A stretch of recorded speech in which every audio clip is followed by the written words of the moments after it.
I saved every penny for 4 years to escape my toxic family and study abroad in London. But the night before my flight, I opened my locked drawer and found my passport completely gone. When I desperately tore my room apart, my mother calmly walked in, casually flipping my blue passport in her manicured hands. She smiled and told me I was not going anywhere because who else would cook and clean for them? I ended up missing my flight and cried for 3 agonizing days. But then I walked into the embassy, and the horrifying financial secret they revealed changed absolutely everything. My parents never saw me again. My name is Chloe, 33 years old and a data analyst who finally thought I had bought my own freedom. Before I tell you exactly how I sent my own family to federal prison, let me know where you are watching from in the comments below. Hit like and subscribe if you have ever had to fight your own blood relatives just to survive. My flight to London was scheduled to depart at exactly 9 in the morning. I had spent 4 grueling years working 80-hour weeks at a demanding corporate firm just to secure a fully funded master degree program overseas. This was my golden ticket out of my parents' house in the Chicago suburbs. To the outside world, our neighborhood looked like a pristine community of successful professionals. But inside our walls, this house had always felt much more like a labor camp than a home. My 2 large suitcases were packed and zipped, sitting heavily by the door of my small bedroom. I had carefully checked my packing list 3 times: clothes, laptop admission letters, financial documents. Everything was perfectly arranged. All I needed was my passport. I walked over to my vintage wooden desk and pulled out a small silver key from my pocket. I always kept my most important identity documents in the bottom locked drawer. I inserted the key, but the lock mechanism offered zero resistance. It had been forced open. Panic, cold and sharp, immediately pierced my chest. I yanked the wooden drawer out entirely, nearly dropping it on my foot. My birth certificate was still there. My old bank statements were there. But the small blue booklet that represented my entire future was missing. I frantically tore through the drawer, tossing papers onto the floor in a desperate frenzy. I checked my purse, my backpack, my coat pockets. My breathing turned shallow and rapid, my hands shaking violently. I knew exactly where I had safely put it. I had checked it just that morning. As I fell to my knees to look under the bed, praying it had somehow slipped through the cracks, the hardwood floor creaked loudly behind me. I turned around to see my mother Brenda standing in the doorway. She was wearing her expensive silk robe, the exact one she bought after draining my emergency fund 2 years ago. She leaned against the door frame with an air of absolute boredom. In her right hand, she held a small blue booklet, casually tapping it against her leg, like a useless piece of cardboard. "Are you looking for this?" she asked, her voice dripping with an artificial sweetness that made my stomach turn. I scrambled to my feet, my heart pounding violently against my ribs. "Mom, what are you doing? Give that back to me. My flight is tomorrow morning." I reached out, but she quickly pulled her hand back, stepping neatly out of my reach.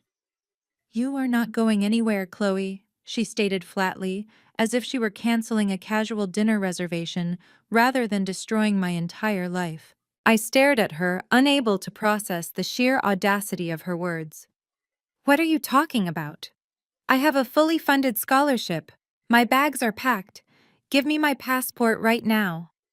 My mother sighed heavily, rolling her eyes as if my desperation was an irritating inconvenience.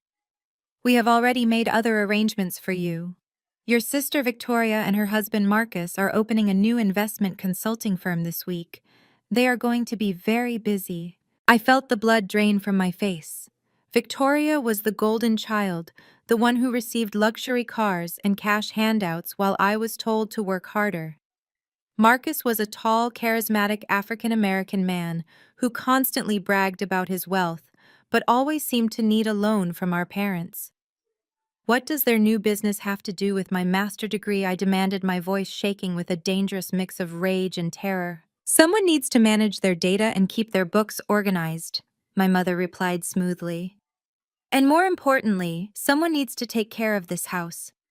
Victoria will be dropping her 2 children off here every morning at 7. Who will cook their meals? Who will do the laundry and clean the floors when your father and I go to our country club events? I stood absolutely frozen. She was demanding that I abandon a prestigious academic program in London to become an unpaid maid and an uncompensated data analyst for my entitled sister. You cannot be serious, I whispered, stepping toward her again. You broke into my locked drawer. You stole federal property. You are ruining my future so Victoria can have free childcare. I am a 33-year-old woman, not your servant. Hand it over, Mom, or I am calling the police immediately. Instead of looking intimidated, my mother laughed. A cruel, sharp sound that echoed in the quiet hallway. Call them. Tell them your mother misplaced your passport in her own house. See how much they care about family drama. Besides, you owe us. We raised you. We put a roof over your head. It is time you finally paid us back instead of running off to Europe to be selfish. Selfish. The word felt like a physical blow to my chest. I had faithfully paid rent to live in my childhood bedroom since I was exactly 18 years old. I had funded my own education. I had paid for their vacations when they claimed they were struggling financially. And now, hours before my escape, she was casually holding my future hostage to serve her favorite daughter. Please, Mom. I begged, the anger giving way to sheer desperation as the reality of the ticking clock hit me. Please do not do this. I have worked for 4 years for this exact moment. I will gladly send you money straight from London. I will hire a maid for you. Just let me go. My mother simply turned her cold back on me, slipping my passport into the deep pocket of her silk robe. We are done discussing this, Chloe. Unpack your bags.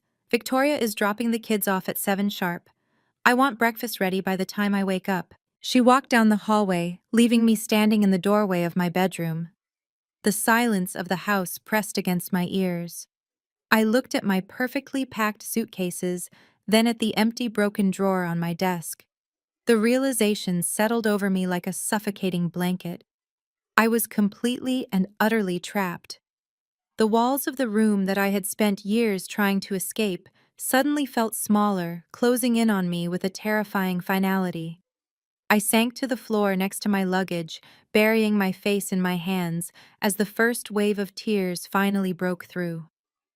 Tomorrow morning, my flight would leave without me soaring across the Atlantic Ocean, while I remained exactly where they wanted me, locked in a cage of their own making. But they severely underestimated what I was capable of doing when pushed to the absolute edge. I saved every penny for 4 years to escape my toxic family and study abroad in London. But the night before my flight, I opened my locked drawer and found my passport completely gone. When I desperately tore my room apart, my mother calmly walked in, casually flipping my blue passport in her manicured hands. She smiled and told me I was not going anywhere because who else would cook and clean for them? I ended up missing my flight and cried for 3 agonizing days.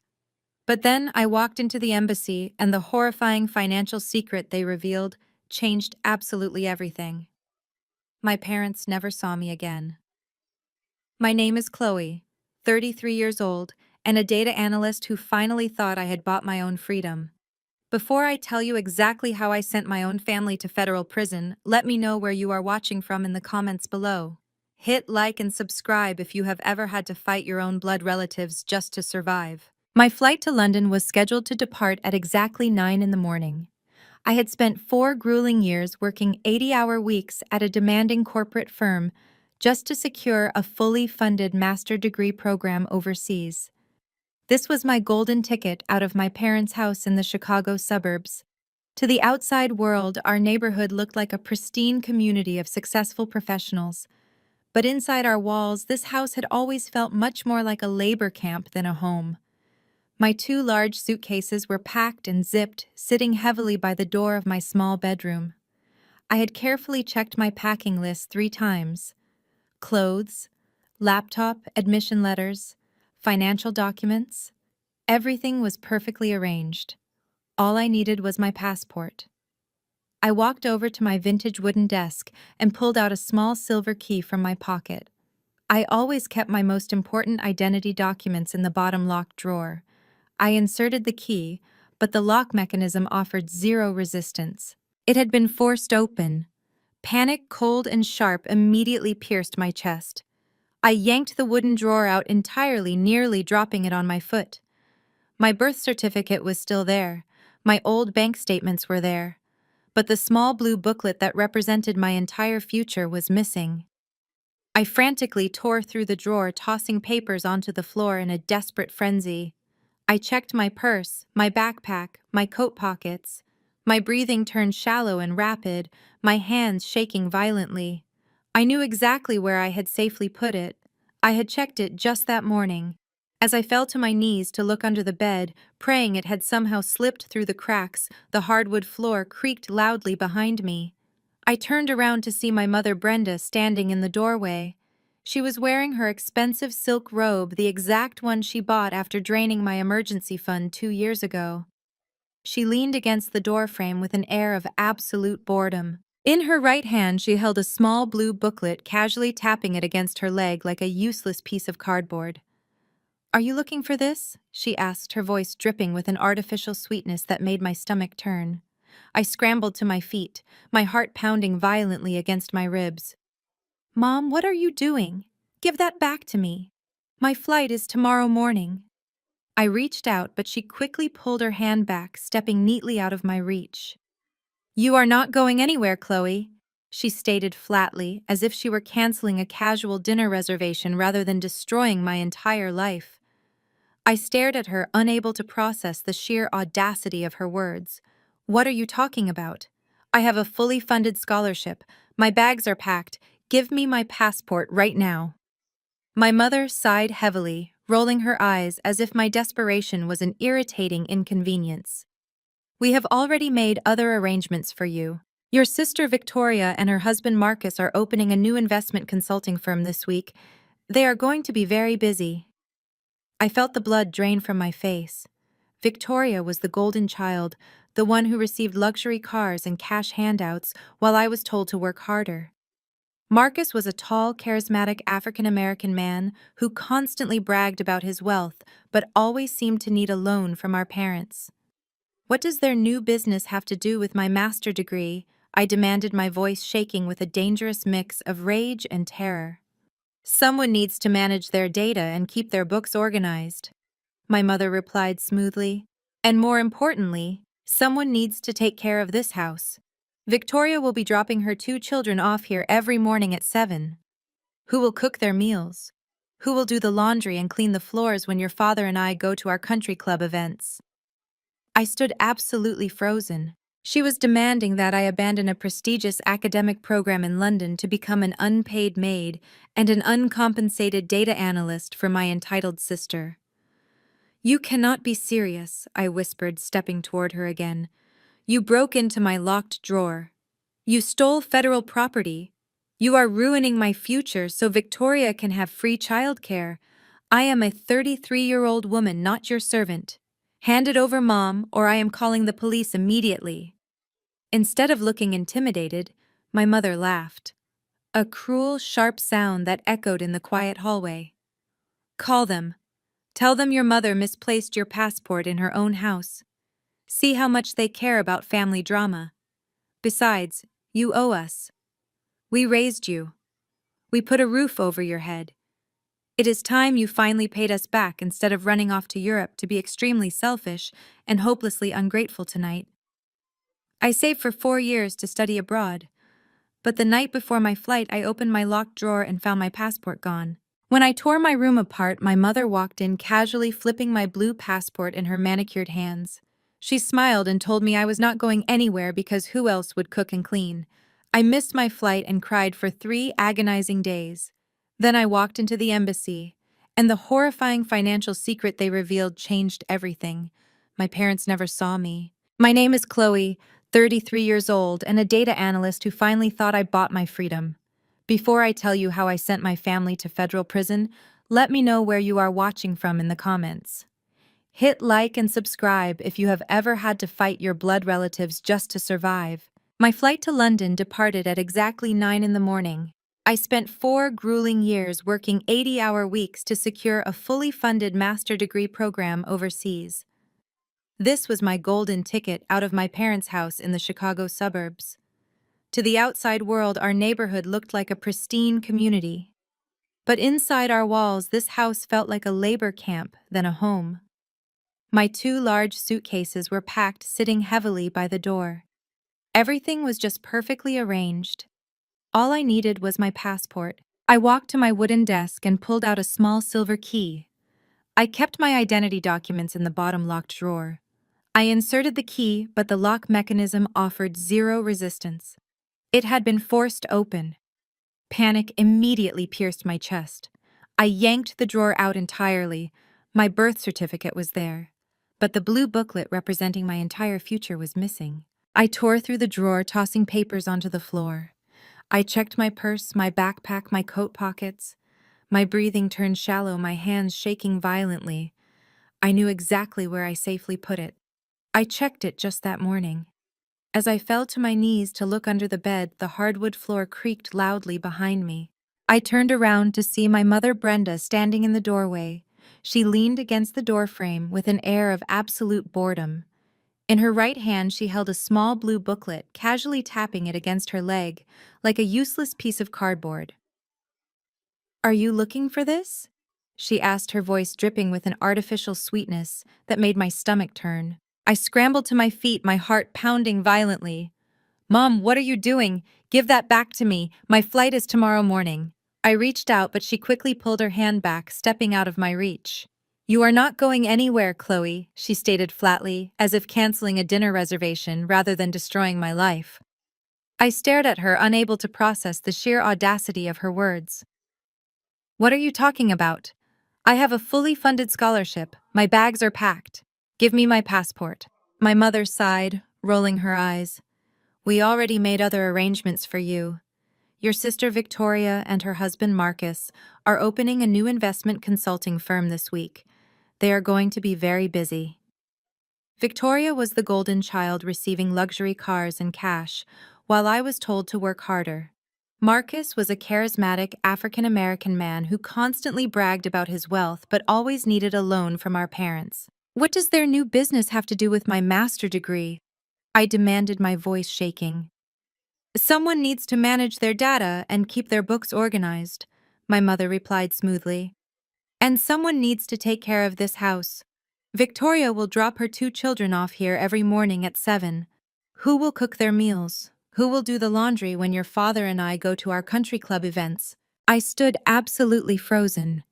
She demanded that I abandon a prestigious academic program to become an unpaid maid and data analyst for my entitled sister. "You cannot be serious," I whispered. "You broke into my locked drawer. You stole federal property. You are ruining my future so Victoria can have free childcare. I am a 33-year-old woman, not your servant. Hand it over, Mom, or I am calling the police." My mother laughed. "Call them. Tell them your mother misplaced your passport. See how much they care about family drama. Besides, you owe us. We raised you. We put a roof over your head. It is time you paid us back instead of running off to Europe to be selfish." Selfish. The word felt like a physical blow. I faithfully paid rent to live here since I was 18. I funded my own education. I paid for their vacations. And now she casually held my future hostage to serve her favorite daughter. "Please, Mom," I begged. "Please do not do this. I worked for 4 years for this exact moment. I will send you money straight from London. I will hire a maid for you. Just let me go." My mother turned her back on me, slipping my passport into the pocket of her silk robe. "We are done discussing this, Chloe. Unpack your bags. Victoria is dropping the kids off at 7 sharp. I want breakfast ready by the time I wake up." She walked down the hallway, leaving me standing in the doorway. The silence of the house pressed against my ears. I looked at my packed suitcases, then at the empty, broken drawer on my desk. The realization settled over me like a suffocating blanket. I was trapped. The walls of the room suddenly felt smaller, closing in on me with a terrifying finality. I sank to the floor next to my luggage, burying my face in my hands as the first wave of tears broke through. For 3 agonizing days, I remained locked inside that suffocating bedroom. My father Gregory and my brother-in-law Marcus had physically blocked the door that first night, snatching my mobile phone directly from my hands when I desperately tried to dial for emergency help. I sat on the cold hardwood floor and watched the digital clock on my desk strike the exact minute my flight to London took off. I felt my entire future evaporate into thin air. I cried until my eyes burned and my throat was completely raw. But by the dawn of the fourth morning, the tears completely stopped. My crippling despair hardened into an absolute cold calculation. I realized that screaming and fighting would only tighten the chains they had placed around me. If I wanted to survive, I had to play their twisted game. When the heavy brass lock finally clicked open, my mother stepped into the room with Marcus looming menacingly right behind her. They told me I was officially released under one strict condition. I had to begin working for Marcus and his new investment startup immediately. No questions asked, no salary provided.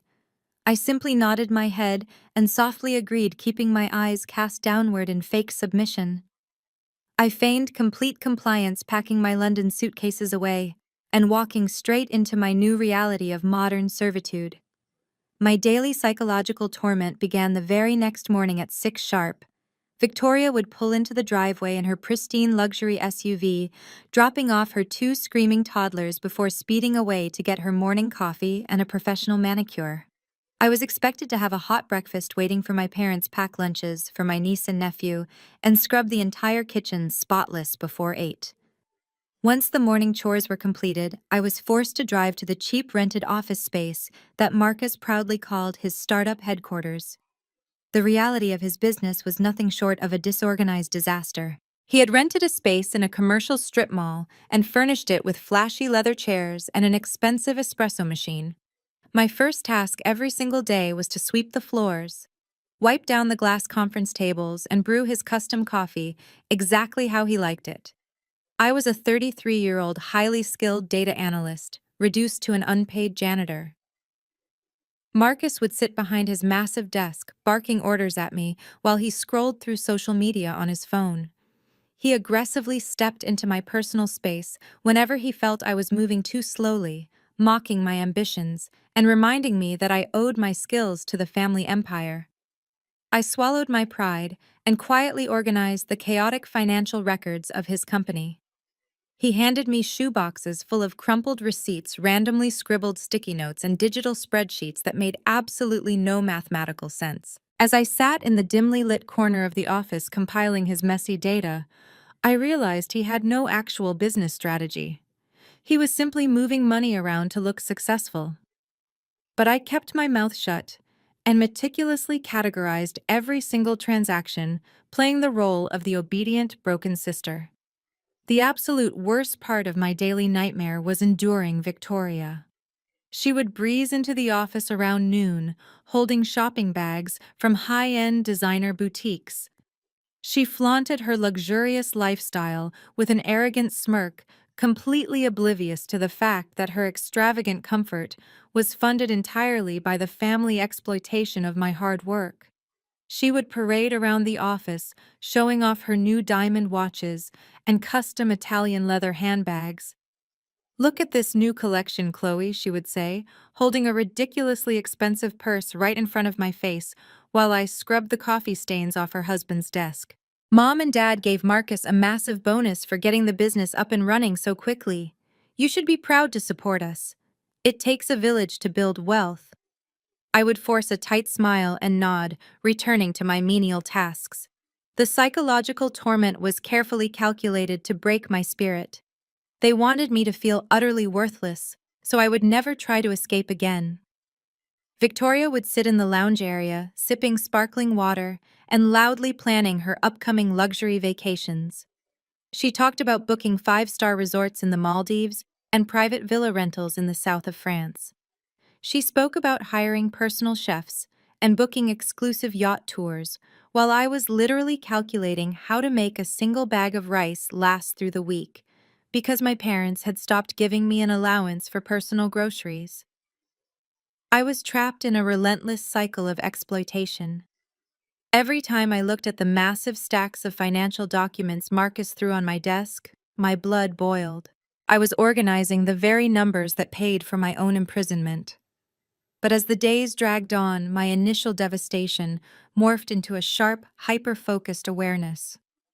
By sweeping their floors and managing their unorganized paperwork, I was gaining unrestricted access to the inner workings of their entire financial operation. Marcus was incredibly arrogant, but he was also deeply careless. He left his laptop unlocked. He tossed sensitive banking documents into the open trash can. He handed me the keys to his digital kingdom because he truly believed I was too defeated to ever fight back. He thought I was just a sad, pathetic woman who had surrendered her dreams of London. Victoria thought I was just a jealous older sister destined to serve her forever. My parents thought they had successfully broken the only independent thinker in the family. They were all completely and utterly wrong. While I swept their floors and filed fraudulent receipts, I was silently gathering every piece of critical ammunition I needed to destroy them. I was never truly broken by their relentless cruelty. I was simply waiting for the exact perfect moment to strike back. The perfect moment presented itself on a quiet Tuesday afternoon. Marcus had left the office early to attend another flashy networking lunch, leaving me completely alone with his unlocked computer. He had commanded me to consolidate the quarterly investor reports before he returned, demanding that I format them to look pristine for his upcoming client meetings. As a data analyst, my brain is inherently wired to spot patterns, anomalies, and discrepancies. I opened his primary financial spreadsheet and began my assigned task. But the deeper I dug into the columns of numbers, the more the facade of his luxury lifestyle began to crumble right before my eyes. The spreadsheets were an absolute catastrophic disaster. Marcus had structured them like an amateur, using convoluted formulas and hidden rows to mask the true origin of the incoming funds. But I was not an amateur. I had spent years analyzing complex corporate data structures for top-tier financial firms before my parents derailed my life. I quickly bypassed his sloppy password protection and accessed the raw bank statements he had buried deep in an unmarked subfolder. I started cross-referencing the incoming deposits with the outgoing dividend payments. A chilling realization washed over my entire body. Marcus was not investing a single dime into the stock market, real estate, or mutual funds. There were no legitimate investment portfolios. There were no actual yielding assets producing these astronomical returns he promised. Every time a new client deposited money into the firm, Marcus would immediately siphon off 30% into a private offshore account for his own personal expenses. He used the remaining funds to pay fake quarterly dividends to his earlier investors, creating the brilliant illusion of massive profitable returns. It was the textbook definition of a high-stakes Ponzi scheme. The luxury cars he drove, the designer handbags Victoria flaunted, the extravagant vacations they constantly bragged about, they were all funded entirely by stolen money.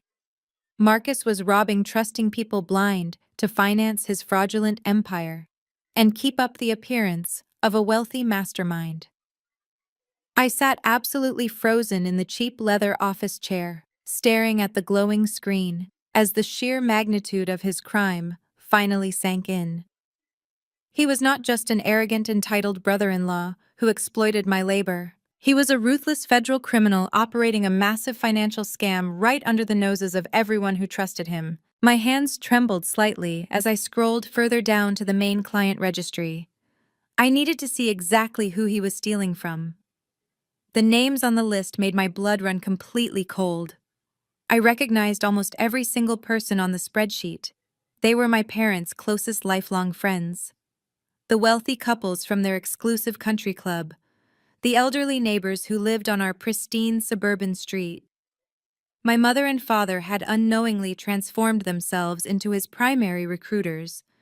Driven by their own blind greed and their desperate need to brag about their highly successful son-in-law, my parents had aggressively convinced their entire social circle to hand over their life savings to Marcus. They were blindly complicit in a massive criminal enterprise, happily feeding their friends into a financial slaughterhouse just to elevate their own social status. The realization that my parents were not only exploiting me, but also participating in the financial ruin of their friends was sickening. The depth of Victoria deception was equally horrifying. I opened a folder labeled expenses and found a trail of digital receipts. Victoria was not just a clueless wife spending her husband's money. She was actively helping him launder the stolen funds. There were email chains where Marcus explicitly instructed Victoria to purchase high-end jewelry and luxury watches using the newly deposited client funds. Victoria would then resell these items through private online brokers to generate clean, untraceable cash. My golden child sister was a willing and active participant in a federal financial crime. They were all completely rotten to the core. The sheer scale of the deception was breathtaking and highly illegal. I knew I had to act incredibly fast before Marcus returned from his extended lunch. I pulled a small encrypted USB flash drive from my pocket. I had hidden it inside my shoe every single day, just waiting for an opportunity exactly like this one. My hands moved with practiced precision as I quickly plugged the device into his computer and began downloading the entire database.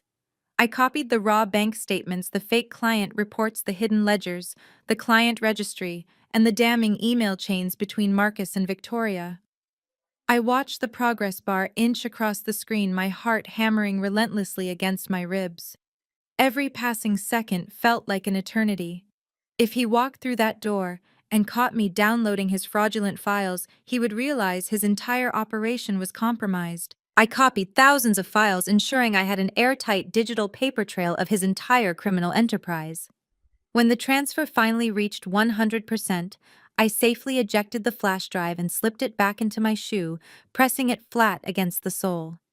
I quickly minimized the hidden folders, cleared the recent file history, and returned to the mundane data entry screen he had originally assigned me. I steadied my breathing and smoothed my expression into the blank, obedient mask I had perfected over the past few days. Just minutes later, I heard his heavy footsteps echoing down the hallway, followed by the sharp turn of the doorknob. When Marcus swaggered back into the room smelling of expensive cologne and misplaced arrogance, he had absolutely no idea that his reign of terror was effectively over. He snapped his fingers at me, demanding his afternoon coffee, oblivious to the fact that I now held the ultimate key to his absolute destruction. The house of cards he had so arrogantly built was completely rigged to collapse, and I was the one holding the match. The house of cards he had so arrogantly built was completely rigged to collapse, and I was the one holding the match. But before I could safely burn his empire to the ground, I needed to secure my own exit strategy. My meticulously planned escape relied entirely on the financial safety net I had built over the last 4 years. Working 80-hour weeks and sacrificing every vacation had allowed me to hoard exactly $60,000 in a high-yield savings account. That money was meant to cover my tuition and living expenses in London. Now it would serve as my emergency fund to disappear from Chicago forever. I finished my shift at his fraudulent startup in absolute silence, sweeping the remaining dust from the lobby and ignoring his condescending remarks. When he finally dismissed me, I walked directly to the local public library instead of heading straight back to my parents' house. I knew better than to check my personal finances on the office network or my home connection. My family had already proven they were willing to cross any boundary, and I suspected my father was monitoring the router traffic to ensure I remained isolated. I found a secluded computer terminal in the back corner of the library, shielding the screen with my body. My hands were remarkably steady as I opened a secure browser window and navigated to my banking portal. I typed in my credentials with practiced speed, my mind already calculating flight costs and legal retainer fees. I expected to see the comforting green numbers that represented my blood, sweat, and tears. I expected to see my freedom neatly packaged in a massive 5-figure sum. The dashboard loaded. I blinked, staring at the harsh white screen. My eyes darted to the top right corner where my total available balance was prominently displayed. The numbers did not make any sense. I rubbed my eyes hard, thinking the outdated computer monitor was glitching out. I refreshed the page. The numbers remained exactly the same. Available balance $0.00. A wave of pure, visceral nausea crashed into me, hitting me so hard I had to grip the edge of the cheap plastic desk to keep from falling out of my chair. My ears started ringing with a high-pitched whine, drowning out the quiet hum of the library. Zero. It was completely gone. Every single penny I had saved by skipping meals, working overtime, and denying myself any basic comforts had simply vanished into thin air. I frantically clicked on the transaction history, my breathing turning ragged and uneven. I scrolled down past the small grocery purchases from last week, searching for the catastrophic leak. I found it instantly. 2 days ago, right in the middle of my 3-day imprisonment in my bedroom, a massive outgoing wire transfer had cleared the system. The entire $60,000 had been moved in one single transaction. I traced the routing numbers with trembling fingers. The money had not been hacked by a random stranger. It had been legally transferred into a secondary joint checking account. It was a dormant account my mother Brenda had set up for me when I was just 18 years old. I had completely forgotten her name was still attached to it as a legal guardian. From that joint account, the money was immediately wired again. The final destination was explicitly listed in bold black text. Marcus Investments, LLC. My mother had stolen my life savings. She had used her outdated custodial access to drain my accounts while I was locked in a room, crying over a missed flight. She took the money I bled for and fed it directly into the gaping maw of his fraudulent Ponzi scheme. They did not just steal my passport to keep me as an unpaid maid. They stole my passport to keep me trapped while they systematically stripped me of every single resource I had left. The sheer shock of the financial wipeout paralyzed me for a long, agonizing moment. I sat staring at the zeros on the screen, feeling the last tiny thread of my humanity snap.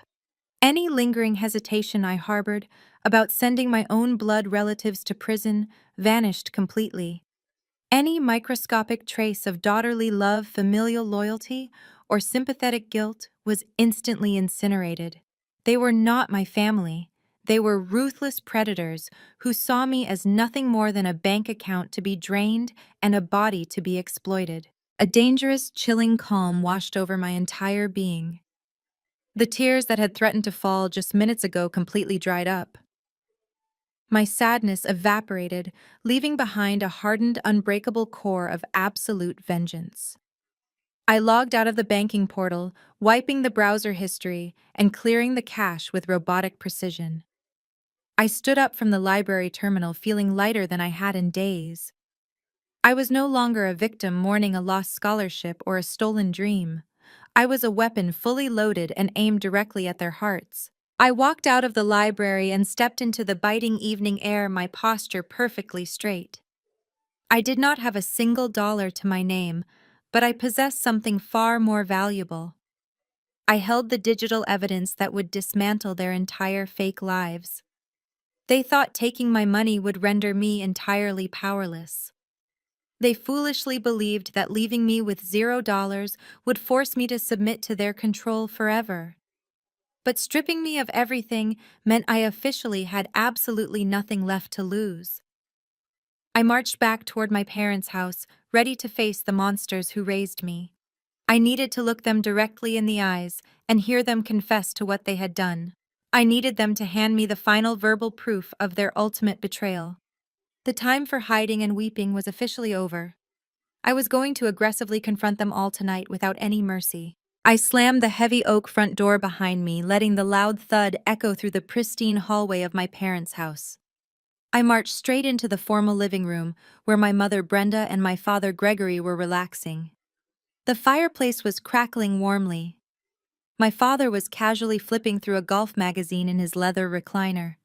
My mother was sitting on the velvet sofa, delicately sipping chamomile tea from a fine china cup, as if she had not just committed massive financial theft against her own daughter.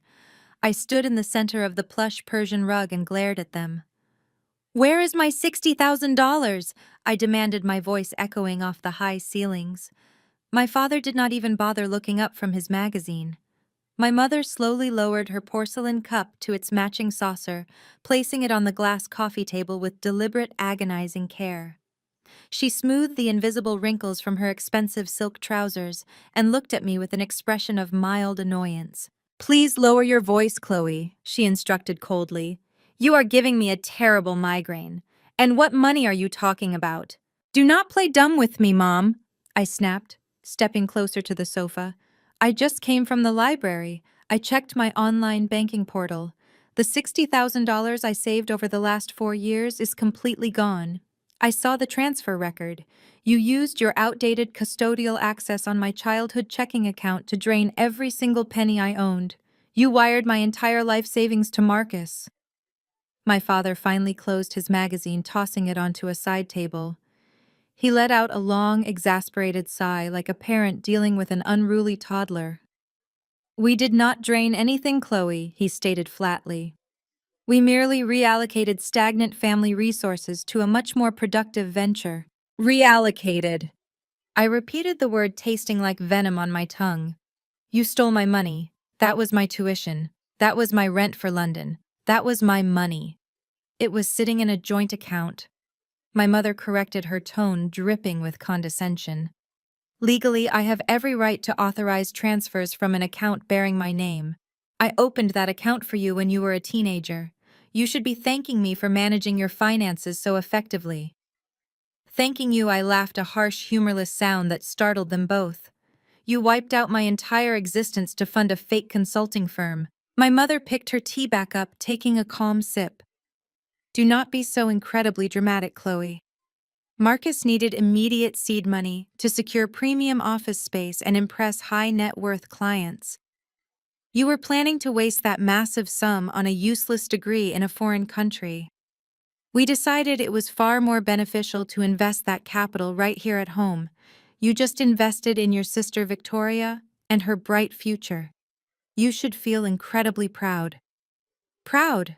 I asked, my fists clenching so hard my nails dug painful half-moons into my palms. You want me to feel proud that my sister is buying designer handbags with the money I earned working 80-hour weeks. You want me to feel proud that Marcus is throwing my hard-earned savings down the drain. Your brother-in-law is a brilliant entrepreneur. My father interjected, his voice rising in aggressive defense of Marcus. He is going to triple that investment in 6 months. Once the business is highly profitable, Victoria and Marcus will gladly pay you back with interest. We did you a massive favor. We turned your dead savings into a high-yield family asset. They were gaslighting me right to my face. They sat there in their luxurious living room, surrounded by expensive furniture and completely twisted reality, to make themselves the heroes of my financial ruin. They genuinely expected me to bow my head and express deep gratitude for being robbed blind. They wanted me to believe that my dreams were entirely worthless compared to Victoria and her fraudulent husband. I looked at my mother, who was watching me with a smug, triumphant smirk. She truly believed she had finally broken me. She thought that by taking my passport and draining my bank account, she had severed my legs and trapped me in her web forever. She expected me to fall to my knees, scream, beg, and throw a massive tantrum. She wanted the satisfaction of watching me completely unravel. But looking at their arrogant faces, I felt a sudden, absolute clarity. Arguing with them was utterly pointless. Trying to appeal to their morality or basic human decency was a complete waste of breath. They possessed no empathy. They possessed no soul. They were empty, parasitic shells who only valued me as an exploitable resource. The white-hot rage inside my chest instantly cooled into solid, impenetrable ice. I realized that keeping them talking would only waste my precious time. Every second I spent yelling at them was a second I could be using to finalize my plan to destroy their entire world. You are right, I said, my voice dropping to a calm, even whisper. My mother paused, her teacup hovering mid-air. My father narrowed his eyes, looking at me with deep suspicion. I forced my facial muscles to relax, unclenching my fists and dropping my shoulders into a submissive posture. I suppose I was just shocked by the sudden transfer, I lied, forcing the words out smoothly. I should have realized you were just trying to help the family grow its wealth. I know Marcus is working very hard. I will trust your judgment. My mother smiled, her smug expression returning in full force. See, Gregory, she said, turning to my father. I told you she just needed a moment to calm down and see the bigger picture. We are your family, Chloe. We always know what is best for you. Now go upstairs and get some rest. Victoria expects you to have the quarterly reports formatted by tomorrow morning. I will get right on it, I replied obediently. I turned around and walked out of the living room, keeping my steps slow and measured. But the moment I reached the shadows of the hallway, my obedient mask instantly dropped. A cold, predatory smile spread across my face. They thought they had won. They thought I was finally subdued and ready to serve them for the rest of my life. They had absolutely no idea that I was already 10 steps ahead of them. Tomorrow morning, I was not going to format any quarterly reports for Marcus. Tomorrow morning, I was going to execute a plan that would bring the full weight of the federal government crashing down onto their heads. I walked silently up the stairs to my bedroom, my mind racing with brilliant strategies. I needed to get to the embassy as soon as the doors opened. I was going to burn this entire family to the ground, and I was not going to leave a single survivor behind. The next morning, I woke up before the sun crested the skyline. I dressed in plain clothes, pulling my hair into a severe bun, looking exactly like the defeated woman my family expected to see. I walked downstairs and brewed the expensive coffee Marcus demanded. Victoria arrived at 7, dropping her toddlers without a word. My mother, Brenda, swept into the kitchen inspecting the breakfast spread. She gave me a curt nod, convinced her financial theft had beaten me into submission. I served them in total silence, playing the perfect servant. At 8:30, I drove to the strip mall where Marcus ran his fraudulent firm. I grabbed the broom, sweeping the lobby so he saw me working when he swaggered through the doors. Marcus tossed his designer briefcase onto a table and snapped his fingers. He handed me a handwritten list of errands. He needed printer ink, dry cleaning, and sparkling water for his client meetings. He tossed a corporate credit card onto my desk, telling me I had exactly 2 hours to get everything done before I formatted his fake reports. I nodded obediently. I walked out and entered my sedan. My hands shook violently, gripping the steering wheel. I knew my father, Gregory, was highly paranoid. He had installed tracking software on my phone years ago, claiming it was for family safety. If I deviated from the errand route, he would know instantly. I pulled into a grocery store parking lot and left my personal cell phone locked inside the glove compartment. I tossed the corporate credit card right next to it. I stepped out carrying only my hidden USB drive, my birth certificate, and a few crumpled $20 bills I had hidden in my shoe months ago. The true weight of my escape crashed down upon me. I was completely untethered. I pulled my hood over my head, walking rapidly toward the public transit station. Every single shadow felt like a threat. The city streets were bustling, but I felt entirely exposed. A black luxury SUV drove slowly past the bus stop and my breath hitched. I ducked behind a concrete pillar, terrified Marcus had followed me. The vehicle sped away, but my heart hammered relentlessly. I boarded the crowded train, squeezing myself into the corner of the last car. I kept my head down, staring at the linoleum floor. My mind raced through terrifying scenarios. What if Victoria called the office? What if Marcus checked the tracking app? What if they reported me missing just to drag me back to their suburban prison? I constantly checked over my shoulder, scanning the faces around me. An older man in a tailored suit boarded, and I instantly shrank back. From the corner of my eye, he looked exactly like my father. I held my breath until the man turned his head, revealing a different profile. The paranoia was absolutely suffocating. I was a 33-year-old woman, but they had conditioned me to feel like a helpless runaway child. The train ride felt like an eternity. Every screech of the metal tracks sent a jolt of adrenaline through my veins. I mentally rehearsed my plan over and over. I needed to stand before a federal official and report my documents stolen. The embassy building was located in the heart of the downtown district. I just needed to make it through those heavily guarded doors. Once I was inside a federal building, my family could not touch me. I would be protected by armed government security. The train screeched to a halt. I sprinted up the concrete stairs, bursting into the cold city air. I navigated the busy sidewalks with extreme urgency, weaving through crowds of business professionals.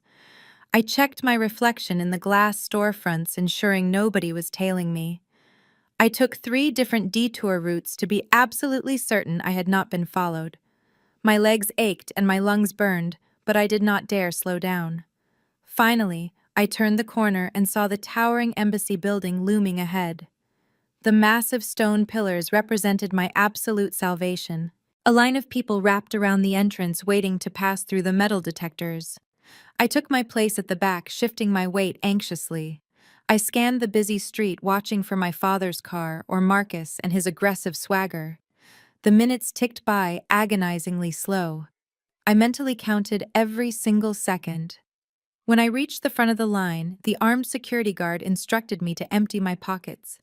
I placed my birth certificate and my hidden USB drive into the plastic bin. I walked through the metal detector, holding my breath until the green light flashed. I gathered my belongings and walked up to the thick, bulletproof glass window of the reception desk. The clerk looked up, raising one eyebrow at my disheveled appearance and frantic breathing. I placed my birth certificate flat down against the cold metal counter. My voice trembled, but my resolve was absolute. I need to report a stolen passport and request an emergency replacement, I stated firmly. My family has forcefully confiscated my federal documents to keep me trapped in the country. I need immediate assistance right now to fix this. The clerk nodded silently, handing me a thick stack of urgent forms and a pen. I sat down quickly, clutching the paperwork tightly like a lifeline. I successfully escaped their physical grasp and reached the safe haven of the embassy. I believe the hardest part of my journey was officially over today. I thought I just needed to fill out a few simple forms, pay an expedited processing fee, and walk out confidently with a brand new blue booklet in hand. I had absolutely no idea that the federal official sitting directly behind that secure desk was about to look deep into a classified federal database and reveal a truly horrifying financial secret that would completely shatter my entire reality all over again. I filled out the stack of urgent forms with hands that refused to stop shaking. Every stroke of the pen felt like a battle against my own exhaustion and mounting panic. I listed my full legal name, my social security number, and the exact date I discovered my passport missing.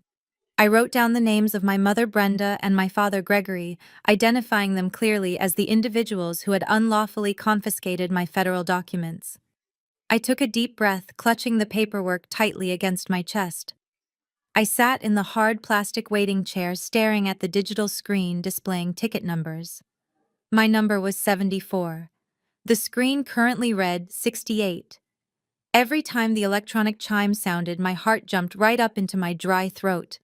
I kept glancing toward the heavy security doors, absolutely terrified Marcus would somehow burst through them with his aggressive swagger. Finally, the digital chime rang out, and the number 74 flashed in bright red LED lights above window number 3. I stood up quickly, smoothing my plain clothes and marching straight toward the thick, heavy, bulletproof safety glass. A stern-looking consular official in a crisp white shirt and dark blue tie sat behind the glass. He had graying hair at his temples and an unreadable expression.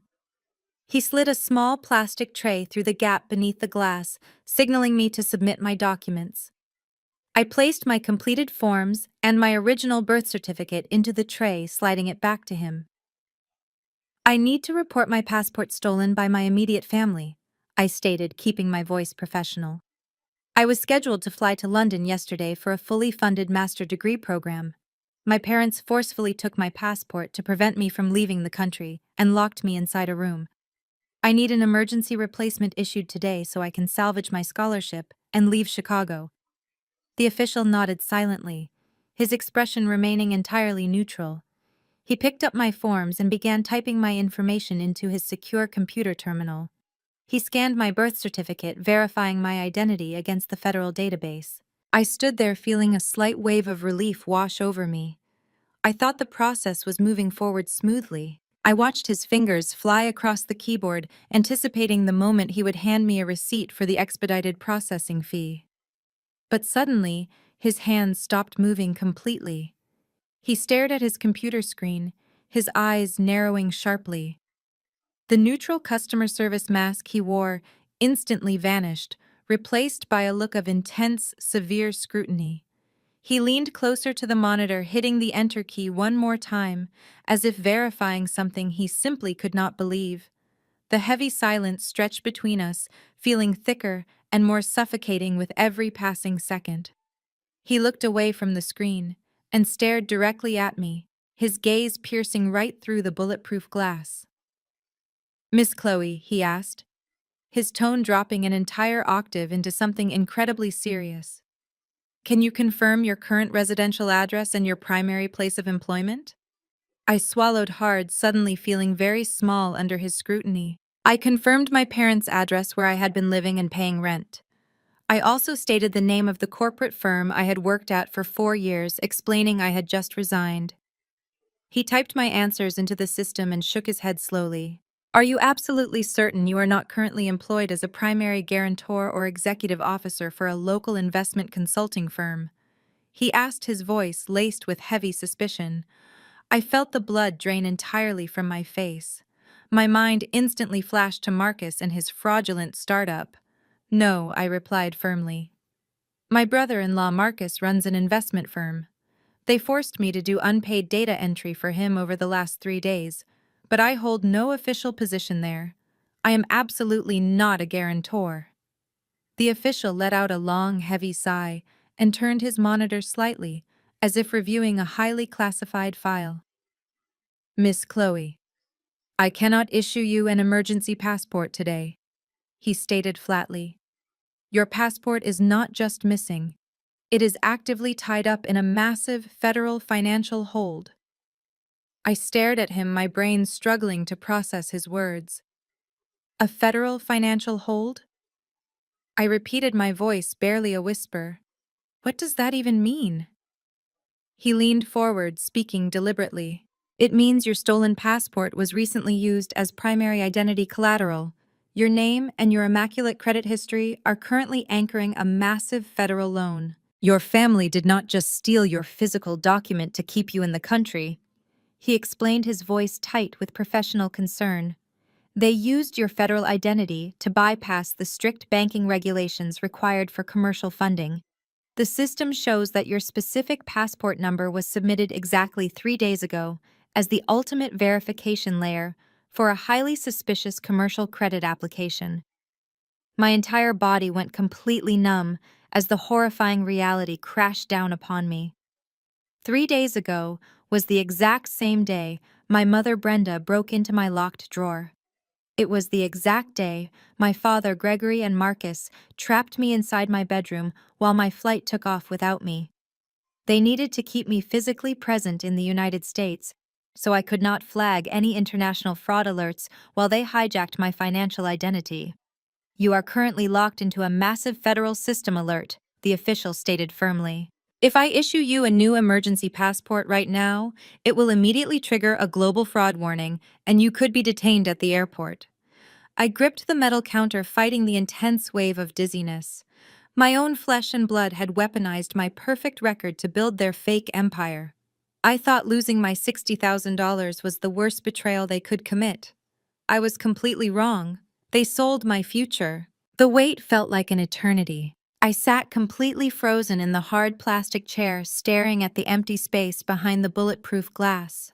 My heart hammered wildly against my ribs. I had just crossed a massive, invisible line. I was officially turning my entire family over to the federal government. Less than 10 minutes later, a heavy steel door next to the reception counters clicked open. 2 men stepped out into the waiting area. One was the consular official I had just spoken with.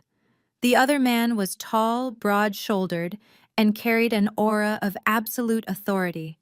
He wore a dark tailored suit and a badge clipped securely to his belt. His eyes were sharp, analytical, and instantly locked onto me. He walked directly toward my chair. "Miss Chloe," he said, his voice deep and commanding. "I am Officer Davis. I am a lead investigator with the Federal Financial Crimes and Customs Division. My colleague here briefed me on your situation. Please come with me right now." I stood up, my legs trembling slightly, but I forced myself to walk with purpose.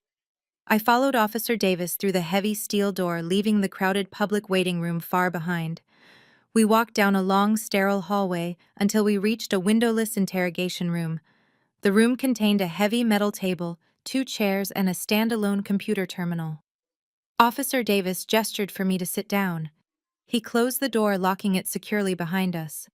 The thick soundproofing instantly swallowed all the noise from the building. "We are in a secure federal facility," Officer Davis stated, sitting across from me. "What we discuss in this room is completely confidential. I need you to understand the absolute gravity of your claims. You are alleging that your immediate family members committed grand larceny, wire fraud, and federal identity theft. Defrauding the Small Business Administration for $500,000 is a severe federal felony. If convicted, they are looking at decades in federal prison. Are you fully prepared to initiate this process?" I looked him dead in the eyes. "I have never been more prepared for anything in my entire life," I replied, my voice completely steady.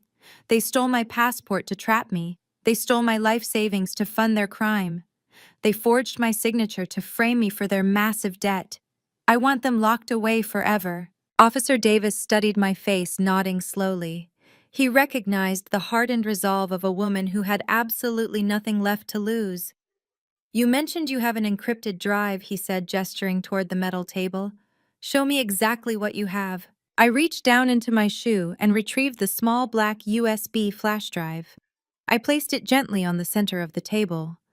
Officer Davis plugged the drive into the secure, isolated computer terminal. The screen blinked to life. I leaned over the table, directing him exactly where to look. "Open the folder labeled Quarterly Distributions," I instructed. "Those are the fabricated client statements. Now open the hidden subfolder named Raw Ledger. That is the actual bank data I uncovered yesterday." Officer Davis clicked through the files, his eyes moving rapidly across the digital spreadsheets. The silent room was filled only with the rapid clicking of his computer mouse. I watched his expression shift from professional skepticism to absolute profound shock. He pulled up the transaction history, highlighting the massive outgoing transfers. "This is a textbook Ponzi structure," Officer Davis muttered, leaning closer to the glowing monitor. "He is taking new investor capital and immediately siphoning 30% into personal offshore accounts. He is using the remaining 70% to pay fake dividends to his early investors. This entire operation is completely insolvent." I pointed to a specific transaction line on the screen. "Look at the incoming deposits from 3 days ago," I said. "My mother drained my childhood joint account and wired $60,000 directly to Marcus. She stole my tuition money." Officer Davis traced the digital money trail with his finger. "And right here," he noted, pulling up the SBA loan application file. "The federal loan underwriting required a mandatory 10% cash injection to prove business liquidity. They stole your $60,000 to meet the cash requirement for the $500,000 loan. They used your money to secure the funds and your forged signature to absorb all the legal liability. It is a perfectly orchestrated financial trap. They engineered this so that when the scheme inevitably collapsed, you would be the only one facing federal prison." A cold chill washed over my body as I heard a federal investigator validate my exact fears. They truly hated me. My own parents hated me so deeply they were willing to sacrifice my entire freedom just to buy my sister designer handbags and luxury vacations. "We have a massive problem, however," Officer Davis said, his tone turning incredibly urgent. "The federal loan was approved yesterday.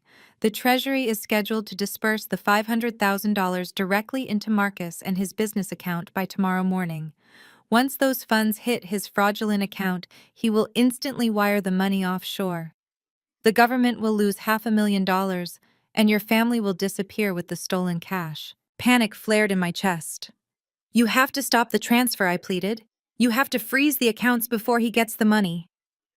Officer Davis turned away from the monitor and looked at me with a fierce, determined intensity. "We are going to do much more than freeze his accounts, Chloe. We are going to execute a coordinated federal sting operation. You handed me the exact digital roadmap to dismantle a massive criminal syndicate. We need to act immediately before they realize you have exposed them." He picked up the secure telephone on the desk. "You outsmarted a criminal ring while sweeping floors," he said softly. "Now it is my turn to finish the job." Officer Davis dialed a classified internal number on his secure desk phone. He bypassed the standard bureaucratic channels, entirely speaking directly to a senior director at the Treasury Department. His voice was sharp-clipped and radiated absolute authority. He ordered an immediate covert freeze on the $500,000 loan approved for Marcus Investments. He explicitly mandated that the freeze must remain entirely invisible on the client side.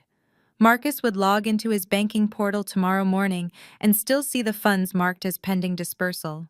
The trap required Marcus to believe he had successfully won. If Marcus panicked and fled the country tonight, the federal sting operation would completely collapse. Next, Officer Davis accessed the Global Customs database on his terminal. He pulled up the unique serial number of my stolen blue passport.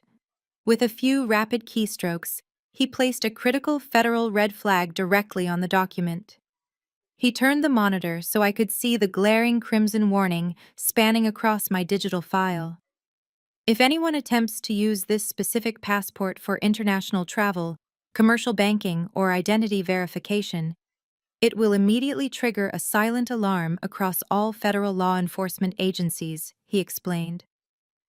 The moment Marcus or your father tries to leverage this document again, they will be walking straight into a federal cage. The stolen passport was no longer a tool for my imprisonment. It was now a highly radioactive tracking device. While the financial traps were being meticulously set in cyberspace, the consular official who had initially helped me returned to the interrogation room. He held a freshly printed, pristine blue booklet in his hands. It was my emergency replacement passport. He handed it to me with a respectful nod. The stiff new pages felt incredibly heavy in my trembling hands. This small, physical document represented my restored freedom. I traced the golden emblem on the cover, feeling a massive surge of adrenaline replace my lingering exhaustion. I was no longer an undocumented hostage trapped in my childhood bedroom. Officer Davis leaned across the metal table, resting his elbows on the cold surface. We have secured the stolen funds and neutralized the fraudulent loan, he stated firmly. But to build an airtight federal indictment, we need to catch them actively attempting to enforce their financial extortion.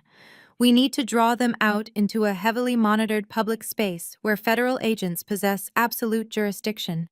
We need to lure them directly to the international airport terminal. I nodded, understanding exactly what he was demanding. I pulled out my phone, connecting to the secure embassy network.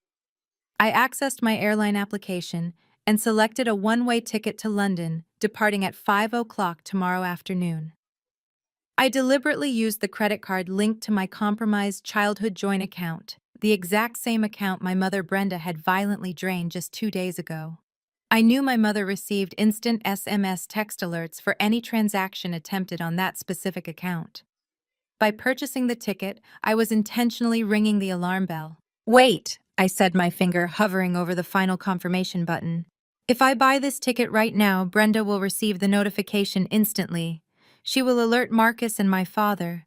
They will realize I escaped their physical control, and they might destroy the hard drives at the office before your agents can secure the physical evidence. Officer Davis smiled, a razor-sharp expression of pure tactical brilliance. You are thinking exactly like a federal agent, Chloe. Do not hit confirm yet. You need to return to your parents' house tonight. You must walk through that front door and play the role of the defeated, obedient servant one last time. You need to cook their dinner, wash their dishes, and act as though absolutely nothing has changed. Tomorrow morning, you will go to the office and sweep the floors just like Marcus expects. We need them completely relaxed and arrogant. You will not hit that purchase button until tomorrow afternoon, when you are safely en route to the airport terminal. The sheer danger of his proposed plan sent a shiver down my spine. I was going to walk back into the lion's den, fully knowing the lions were federal criminals. If I displayed even a fraction of hesitation or rebellion, they might suspect I knew the truth. But I also knew I possessed the ultimate armor. I was walking back into that house, backed by the full weight of the United States federal government. I will do it, I agreed, my voice resolute. I will play the broken sister for one more night. But when I leave tomorrow, I want to watch them lose everything. Officer Davis stood up, extending his hand. You will watch their entire empire burn to ashes, Chloe. My tactical team will be stationed in plain clothes throughout the departure terminal tomorrow afternoon. The moment your mother receives that banking alert, she will panic. She will realize you are actively defying her quarantine and attempting to leave the country. Because they firmly believe your stolen passport is vital to protecting their $500,000 loan, they will desperately race to the airport to physically intercept you. They will bring the stolen passport with them to prove they control your identity. They will literally deliver the primary evidence of their federal crimes directly into my waiting hands. I shook his hand firmly, sealing the fate of the family that had ruthlessly exploited me. I tucked my new emergency passport safely inside my jacket. I walked out of the secure embassy room and navigated back through the bustling city streets. The cold wind whipped against my face, but I felt an intense burning fire radiating inside my chest. I boarded the train back to the wealthy, pristine suburbs where my abusers slept soundly in their expensive beds. I arrived at the house just as the sun began to set, casting long, dark shadows across the manicured lawn. I unlocked the heavy oak door, stepping into the silent hallway. My father, Gregory, was watching television. My mother, Brenda, was sipping wine in the kitchen. They barely acknowledged my return, assuming I had simply spent the entire day running tedious errands for Marcus. I quietly walked into the kitchen, tying an apron around my waist to prepare their evening meal. I chopped vegetables and boiled water, moving with robotic precision. I served them dinner, maintaining a blank, submissive expression while they casually discussed their upcoming luxury vacations. They laughed and celebrated their fraudulent wealth, utterly oblivious to the massive, invisible federal trap closing tightly around their throats. I retreated to my small bedroom, locking the door. I silently packed a single duffel bag, hiding it beneath my bed. I stared at the digital clock on my desk, watching the glowing red numbers tick away. One last night in this prison. Tomorrow, the dominoes would finally fall into place. I closed my eyes and visualized the absolute destruction that awaited them. I was completely ready for the glorious chaos of tomorrow afternoon. I woke up with a singular burning focus. I prepared breakfast and packed lunches for my niece and nephew. I drove straight to the strip mall office. I grabbed the broom and swept the lobby floors, ensuring Marcus saw me working diligently when he arrived. He swaggered in around 9 wearing a tailored suit. He ordered me to format the quarterly reports by 1. I nodded submissively, keeping my eyes locked on the dirty linoleum floor. At noon, Marcus left the office to take Victoria on a shopping spree downtown to celebrate their newly secured federal funding. The moment his SUV pulled out of the parking lot, I dropped the broom. I retrieved my hidden duffel bag and stepped out the back door. I headed for the train station. Marcus and Victoria strutted into an exclusive designer boutique on the wealthiest street in Chicago. Victoria had her eyes set on a limited edition $15,000 handbag. She pranced around the boutique, demanding they bring her matching shoes. Marcus leaned against the polished glass display counter, radiating arrogance. He proudly pulled out his platinum business credit card, the one linked directly to the fraudulent corporate account that was supposed to receive the $500,000 federal loan that morning. He handed it to the cashier with an arrogant flick of his wrist. The cashier swiped the heavy metal card through the machine. The system beeped a harsh, discordant tone. The screen flashed a bright red error message. The cashier apologized politely, asking if Marcus had another form of payment because the card had been severely declined. Marcus scoffed loudly, blaming the bank's anti-fraud algorithm for flagging such a large legitimate purchase. He snatched the card back and handed her his secondary corporate card. He confidently told Victoria to grab another pair of shoes to make up for the inconvenience. The cashier swiped the second card. The exact same harsh beep echoed through the quiet luxury boutique. Declined. Marcus lost his temper immediately. He slammed his fist against the glass counter, yelling at the cashier and demanding she run it again. Victoria crossed her arms, looking utterly humiliated as other wealthy shoppers turned to stare at their public outburst. Marcus furiously yanked his smartphone from his pocket. He opened his secure banking application, ready to show the cashier his massive pending balance to prove he was a millionaire. He logged into his corporate account, expecting to see the $500,000 federal loan sitting pretty. Instead, the screen loaded a terrifying notification. A solid crimson banner stretched across the entire display. It read, Account frozen by order of federal authorities. The blood drained completely from his arrogant face. He frantically tapped the screen, trying to bypass the warning. He checked the loan status. The $500,000 was not pending. It was marked with a federal lock. He checked his personal offshore accounts. Frozen. He checked Victoria and her checking accounts. Frozen. The digital doors had violently slammed shut, locking him inside a financial tomb. Panic, absolute and suffocating, gripped his throat. He grabbed Victoria by the arm and dragged her out of the boutique, leaving the expensive handbag sitting abandoned on the counter.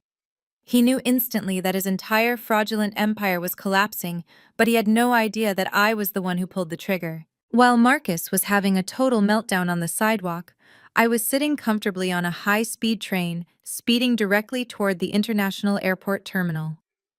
The time was exactly 2 o'clock in the afternoon. I pulled my phone from my pocket and opened the airline application. I navigated to the checkout screen where my one-way ticket to London was waiting.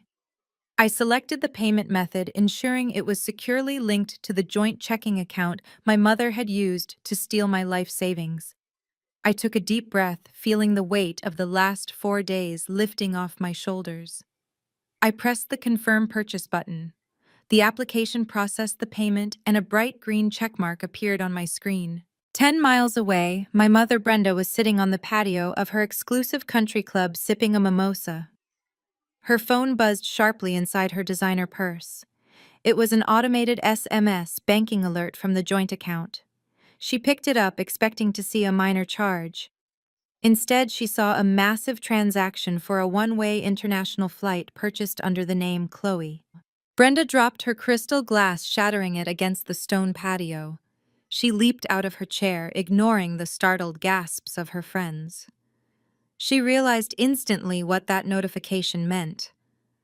I was actively defying her quarantine and attempting to flee the country right now. She dialed my father, Gregory, screaming into the receiver that I was making a run for the airport. Gregory was sitting in his home office, oblivious. He panicked, realizing that if I left the country, I could expose their massive financial fraud. Brenda hung up and desperately dialed Marcus. Marcus answered the phone completely breathless and terrified, babbling frantically about frozen accounts and federal banking errors. Brenda screamed that I was buying international flights. The horrifying puzzle pieces slammed together in their minds. They realized I had bypassed their security measures and accessed funds. But they firmly believed that my stolen physical passport was the key to protecting their loan and preventing me from escaping. They thought they held the ultimate trump card. "We need to get to the airport," Marcus bellowed into the phone. "Bring her stolen passport. We are going to drag her back to the house before she ruins everything." The entire syndicate mobilized in a blind, desperate panic. They piled into their luxury vehicles, tearing through the city streets. They were racing directly toward the international departure terminal, armed with my stolen federal document, completely unaware that they were driving straight into a deadly, inescapable trap, perfectly orchestrated by the United States government. Marcus gripped the leather steering wheel of his massive black SUV so hard his knuckles turned completely white.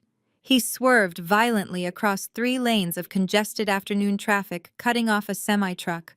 Horns blared around them, but he ignored the noise, stepping heavily on the gas pedal. Victoria sat in the passenger seat, digging her manicured fingernails into the expensive dashboard, screaming at him to drive faster.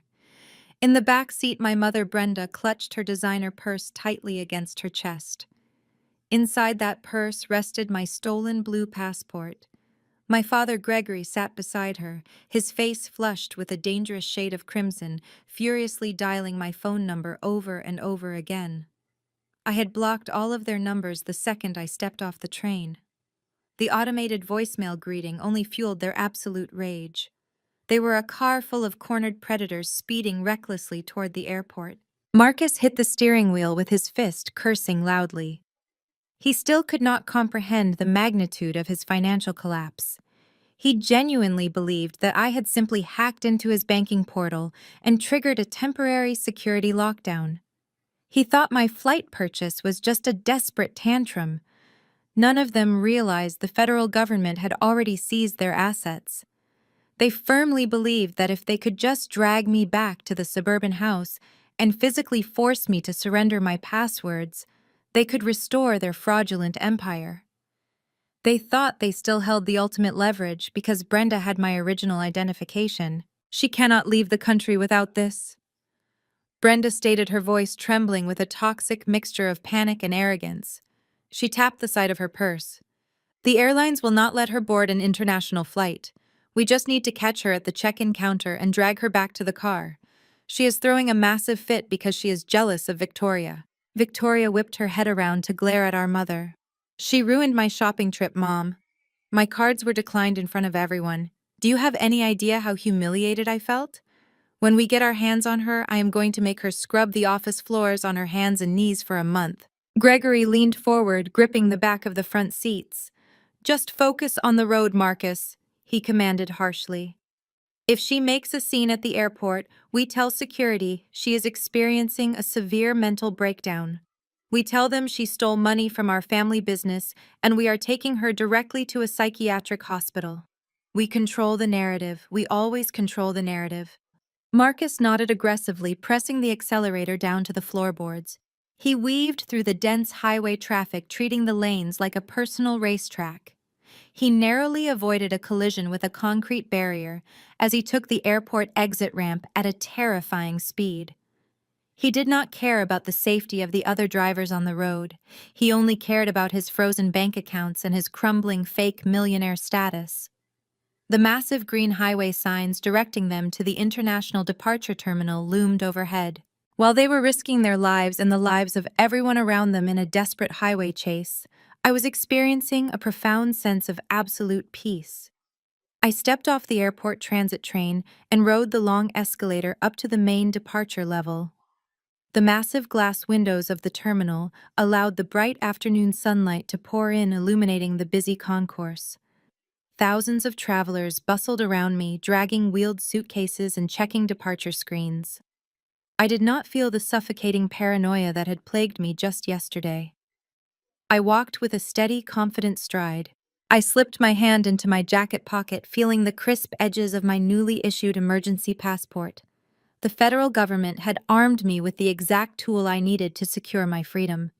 I approached the airline ticketing counter and joined the short line. I did not need to check any luggage because I had left everything behind in my childhood bedroom. I only carried my hidden flash drive, my new identification, and the clothes on my back. When I reached the front of the line, the ticketing agent smiled warmly and asked for my documents. I handed her the emergency passport. She scanned it flawlessly, printing my boarding pass within seconds. "Have a wonderful flight to London," the agent said, handing my documents back. I smiled, a genuine, authentic smile that reached all the way to my eyes. "Thank you," I replied. "It is going to be the best flight of my entire life." With my boarding pass securely in hand, I walked away from the ticketing counters and positioned myself in the vast open space right before the main security checkpoints. Officer Davis had explicitly instructed me to wait in a highly visible area. I needed my family to spot me easily the moment they burst through the terminal doors. I stood near a towering digital flight information display, blending in perfectly with the crowd of waiting passengers. I casually glanced around the terminal, noting several men and women in plain clothes standing strategically near the entrance and the security lines. They looked like ordinary business travelers, but their posture was alert, and their eyes constantly scanned the perimeter. The Federal Tactical Team was already in position. I checked the large analog clock mounted on the terminal wall.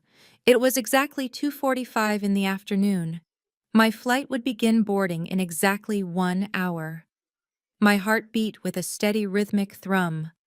I was not afraid of the confrontation that was about to unfold. I was completely ready to face the monsters who had terrorized me for my entire existence. Outside the terminal building, a black luxury SUV screeched to a halt, ignoring the traffic officers. They poured out, marching through the sliding glass doors. The sliding glass doors parted violently. Marcus stormed into the departure hall with a terrifying, predatory intensity. Victoria was right on his heels, clutching her designer handbag like a weapon. My parents, Brenda and Gregory, marched closely behind them, scanning the vast sea of travelers. I stood perfectly still near the towering flight information display, just steps away from the main security checkpoint. I did not try to hide. I simply watched them hunt. It took Marcus exactly 10 seconds to spot me. His eyes locked onto my plain clothes, and his face contorted into a mask of pure, unadulterated rage. He pointed a thick finger in my direction and charged forward, shoving a business traveler out of his way. Victoria shrieked my name, her voice cutting through the ambient hum of the airport terminal like a rusted blade. They swarmed me instantly, forming a tight, suffocating circle that trapped me against the cold metal casing of the digital display board. Before I could even brace myself, Marcus lunged forward and aggressively grabbed my upper arm. His heavy fingers dug painfully into my skin through the fabric of my jacket. His breath smelled of stale coffee and panic as he leaned directly into my face. "You thought you could just run away," he hissed, his voice trembling with a violent, suppressed fury. "You thought you could hack into my corporate accounts and lock me out. Pull out your phone right now and reverse the security freeze. Unlock my money, Chloe, or I swear to God I will drag you out of this airport by your hair." I did not flinch. I did not try to pull my arm away. I looked down at his hand gripping my bicep and then stared dead into his terrified, desperate eyes. "You do not have any money, Marcus," I replied, my voice completely devoid of emotion. "Your accounts are frozen because you are a fraud." The truth struck him like a physical blow, but his arrogance refused to accept reality. Victoria aggressively shoved her way to the front, swatting at my shoulder. She was shaking with absolute rage, her face flushed an ugly, blotchy red. "You jealous, pathetic loser!" she screamed at the top of her lungs, completely ignoring the hundreds of passengers turning to watch our public spectacle. "You are 33 years old, and you have absolutely nothing. You ruined my shopping trip because you cannot handle the fact that my husband is a highly successful millionaire while you are just an aging maid. You are trying to sabotage my perfect life." Her shrill voice echoed across the high ceilings of the departure hall. Travelers stopped dragging their luggage, forming a wide circle around us. Cell phones were quickly pulled out to record the unfolding drama. My father, Gregory, stepped forward, crowding into my personal space with his chest puffed out in a pathetic display of parental authority. "Stop acting like a spoiled child, Chloe," he commanded, his tone dripping with absolute disgust. "You are embarrassing this family in public. Give Marcus the account passwords right this second and apologize to your sister. We are taking you back to the house where you belong. You are completely out of your mind if you think we will let you board an international flight after throwing this massive, childish tantrum." I looked at the three of them, Marcus gripping my arm, Victoria screaming insults, and Gregory demanding compliance. They were so deeply entrenched in their own delusions of power that they failed to notice the plainclothes individuals slowly tightening the perimeter around us. Then my mother, Brenda, deployed her ultimate weapon. Recognizing that a massive crowd was watching us, she instantly morphed into the helpless victim. She fell to her knees, clutching her chest and letting out a loud, dramatic wail that silenced the surrounding onlookers. "Please, somebody help us!" Brenda cried out, producing fake tears with terrifying efficiency. She looked up at the circle of bystanders, pointing a trembling finger directly at me. "My daughter is having a severe psychotic break. She stole our entire retirement fund. She hacked into her successful brother-in-law business accounts and robbed him blind. She is trying to flee the country with our life savings. Please do not let her get on that plane. She needs to be in a psychiatric hospital, not on a flight to London." The crowd began to murmur, casting suspicious, judgmental glances in my direction. Marcus tightened his grip on my arm, sensing the crowd taking their side. "See, everyone knows you are a criminal," he snarled quietly. "Now give me the unlock codes before I let airport security tackle you to the ground." I maintained my cold, unbreakable silence. I let Brenda wail on the floor. I let Victoria scream about her ruined designer handbags. I let Gregory puff out his chest, and I let Marcus bruise my arm. I stood there like a stone statue, absorbing their public assault while the trap officially snapped shut. They had physically attacked me in a federal building. They had publicly confessed to attempting to control federal loan accounts.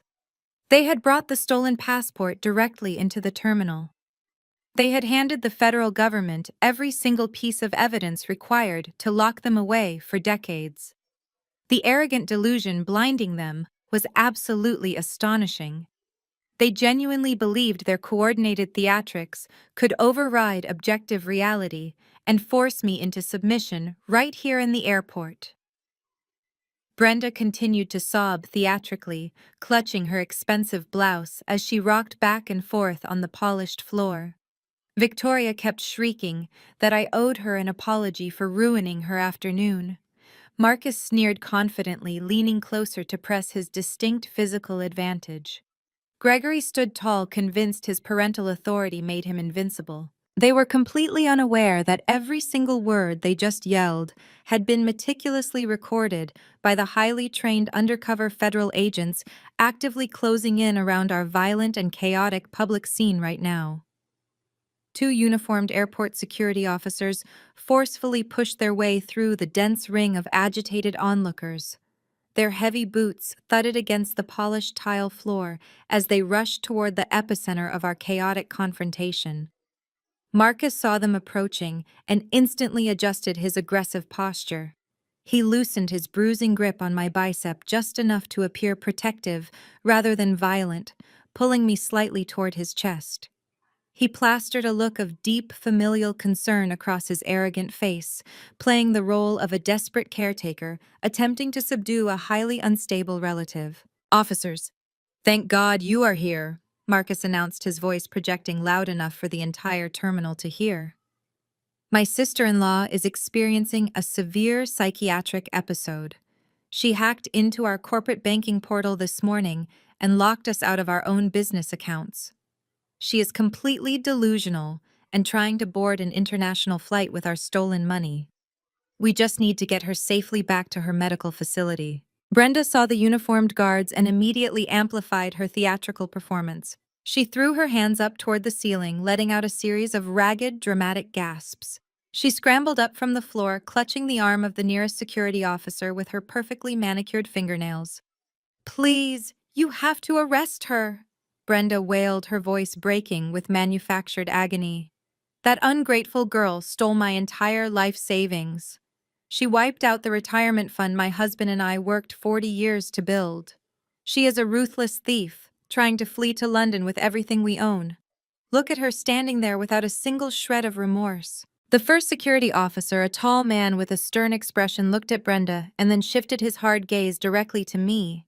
Victoria seized the opportunity to aggressively step forward, crossing her arms over her chest. "She is a pathological liar and a massive jealous burden," Victoria sneered, pointing a sharp finger at my face. "She ruined my husband's investment firm because she cannot handle her own miserable failures. Just search her pockets right now. She has the stolen funds routed to her phone." The murmurs of the surrounding crowd rapidly transformed into openly hostile judgments. The brilliant gaslighting campaign my family had orchestrated was working perfectly on the unsuspecting public. A middle-aged woman standing near the front of the crowd shook her head in sheer disgust, muttering that I was a despicable daughter. A businessman next to her loudly suggested that the guards should tackle me to the ground before I tried to run. The sheer weight of public opinion shifted entirely against me. The entire terminal looked at me and saw exactly what my family wanted them to see. They saw a cold, unfeeling criminal who had ruthlessly destroyed her own loving parents and siblings. Gregory stepped closer to the security officers, attempting to use his polished corporate demeanor to assert absolute authority over the situation. "Officers, I am her father," Gregory stated, projecting a calm, reasonable tone. "We have the situation under control. If you just help us escort her out to our vehicle, we will handle this private family matter quietly. We simply need to confiscate her travel documents so she cannot attempt this reckless escape again." The second security officer unclipped the radio from his shoulder, turning his attention to me. "Miss, you need to step away from the crowd and come with us to the holding room immediately," he commanded. We are going to need you to empty your pockets and hand over any identification. If what your family is saying is true, you are committing a major felony by attempting to board a flight." Marcus smirked down at me, a victorious gleam shining in his eyes. He leaned his head down so his lips were mere inches from my ear. "You are entirely finished, Chloe," he whispered maliciously. "Give me the passwords right now, or I will let them throw you in a holding cell and rot." Despite the overwhelming pressure crushing down on me from every single direction, I maintained my absolute stone-faced silence. I did not utter a single word of defense. I did not scream that they were lying. I did not beg the security guards to believe me. I did not try to explain the Ponzi scheme or the $500,000 federal loan they had fraudulently anchored to my name. I simply stood there completely motionless like a jagged piece of ice. My unnatural silence only infuriated Brenda further. She thrust her hand deep into her expensive designer purse and yanked out my original blue passport. She waved it wildly in the air, shoving it toward the face of the first security officer. "Look at this!" Brenda shrieked triumphantly. "I confiscated her real passport days ago to stop her from doing exactly this. She is flying on forged documents. She probably created a fake identity to bypass the security gates. Arrest her and give my son-in-law back his stolen money." She had done it. Brenda had willingly, proudly, and publicly produced the primary physical evidence of their federal crime. She held the stolen federal document up high for the entire terminal to see. The security officer reached out his hand, prepared to take the stolen passport from Brenda and place me under official arrest. The crowd leaned in, waiting to watch the ungrateful daughter get dragged away in cold steel handcuffs. Marcus tightened his grip on my arm, ready to rip the passwords from me the moment the guards isolated us. Gregory crossed his arms, looking down at me with ultimate disdain. Victoria smiled a wicked, triumphant grin, but I was not looking at the uniformed airport security guards. I was not looking at the angry crowd or my vicious family. My eyes were locked dead ahead, staring past their shoulders at the perimeter of the circle. The undercover federal agents stepped out from the shadows right now. 5 men and women in plain clothes suddenly pushed past the airport security guards, moving with rapid, synchronized precision. At the forefront of the formation was Officer Davis, his federal badge now clearly visible on a heavy chain around his neck. He walked with an imposing, commanding presence that instantly sucked the remaining oxygen out of the departure hall. The angry crowd surrounding us parted immediately, instinctively recognizing true authority. The hostile murmurs died down into absolute silence. Marcus noticed the federal badges and immediately released my arm as if my skin had caught fire. He took a stumbling step backward, his fake concerned expression evaporating into raw, unadulterated terror. He tried to speak, but his throat was completely dry. Officer Davis stepped directly between me and my family, placing himself as a physical shield. He looked at the 2 airport security guards who had been about to arrest me.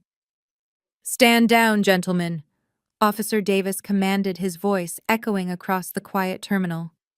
"Federal agents are taking full jurisdiction of this entire situation. The woman you are currently harassing is not a thief. She is the primary victim of a massive, coordinated federal crime." My mother, Brenda, froze completely, holding my stolen passport mid-air. Officer Davis calmly reached out and plucked the blue booklet right out of her trembling fingers. He held it up, examining the cover before sliding it securely into an evidence bag he pulled from his jacket pocket. "Brenda, what are you doing?" Gregory demanded, his corporate facade shattering as he stepped forward. "Sir, there is a massive misunderstanding here. My daughter is mentally unwell and she hacked our bank accounts. We are just trying to get her home safely." Officer Davis turned his piercing gaze directly onto my father. "Gregory, I know exactly who you are. I know exactly who your son-in-law Marcus is, and I know exactly what you both did 3 days ago. You did not just lock your daughter in her bedroom. You stole her savings to meet the required cash injection for a commercial government loan. You forged her signature to anchor her to a $500,000 federal debt, and you used this physical passport as your primary identity collateral. That is not a simple family misunderstanding, Gregory. That is federal wire fraud, grand larceny, and aggravated identity theft. The entire crowd of bystanders gasped collectively. The businessmen who had just called me a despicable daughter lowered their heads in shame.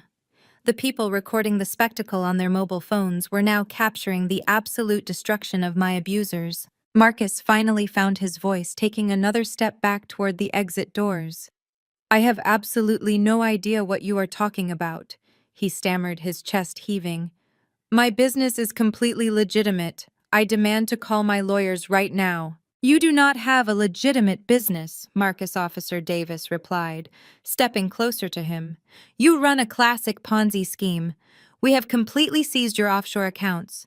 We have the raw ledgers you carelessly kept on your hard drive. We know you were actively siphoning 30% of every client deposit to fund your luxury lifestyle while paying fake dividends. The Treasury Department froze your $500,000 loan this morning. You are completely bankrupt, and you are going to federal prison." Victoria let out a blood-curdling scream. She dropped her designer handbag, staring at Marcus with wide, horrified eyes. "You told me we were rich," she shrieked, hitting his chest. "You told me the money was clean. We are going to lose everything because of you." "You are going to lose everything because you are an active accomplice," Victoria Officer Davis stated coldly, signaling his agents to move in. "We have the email chains where you actively helped him launder stolen money through luxury goods. You knew exactly what you were doing." The federal agents moved simultaneously. They grabbed Marcus, pulling his arms forcefully behind his back. He tried to resist, shouting that he was a wealthy investor, but an agent swiftly kicked his legs apart and locked the heavy steel handcuffs around his wrists. The metallic click echoed loudly in the silent hall. Another agent grabbed Gregory, spinning him around and cuffing him while he babbled frantically about his pristine reputation. Victoria fought wildly, kicking and screaming, as a female agent subdued her, pressing her face against the cold glass of the flight information display. She cried out for our mother, begging for help. But Brenda could not help anyone. Brenda was standing completely paralyzed, staring blankly at the floor, as an agent gently but firmly secured her hands behind her back.